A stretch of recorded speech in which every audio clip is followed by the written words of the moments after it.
ட்ரெய்லர்லாம் மரணமா இருக்கு ப்ரோ. வேற மாதிரி ஓட்டுனுக்கிறாங்க. நல்லா இருக்கு ப்ரோ, நல்லா சூப்பரா இருக்கு, மாசா இருக்கு. ட்ரெய்லரே பயங்கரமா இருக்கு. தெரிஞ்சு படம் வர்றதுக்கு எக்ஸ்போர்ட்டா இருக்கும் போல. நிறைய பேர் எக்ஸ்போர்ட் பார்த்துட்டு இருப்பாங்க போல. படம் அவ்வளோ பிரம்மாண்டா இருக்கும் போல. ட்ரீசரே எப்படி இருக்குன்னா படம்லாம் வந்துட்டா வெறித்தனமா இருக்கும். பயங்கரமா இருக்கு. அவங்க அப்பா லுக்கு அதோட பயங்கரமா இருக்கு. பையன் இது வந்து அந்த ஏஐ இந்த இதுல வந்து கொஞ்சம் நல்லா ட்ரை பண்ணியிருந்தாங்க. பாட்டு ரிலீஸ் ஆனப்ப அதுல கொஞ்சம் கலாச்சார மாதிரி பண்ணியிருந்தாங்க.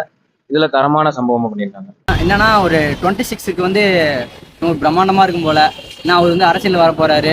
தமிழக வெற்றிகள்னு சொல்லி அதுவே ஒரு பெரும் ஒரு கொந்தளிப்பில் இருக்குது. அதுவே ஹாலிவுட் லெவலில் கொஞ்சம் கொண்டு போவாங்க, அந்த மாதிரி ட்ரை பண்ணியிருக்காங்க. படம் ரிலீஸ் ஆச்சுன்னா கொஞ்சம் நல்லா இருக்கும்.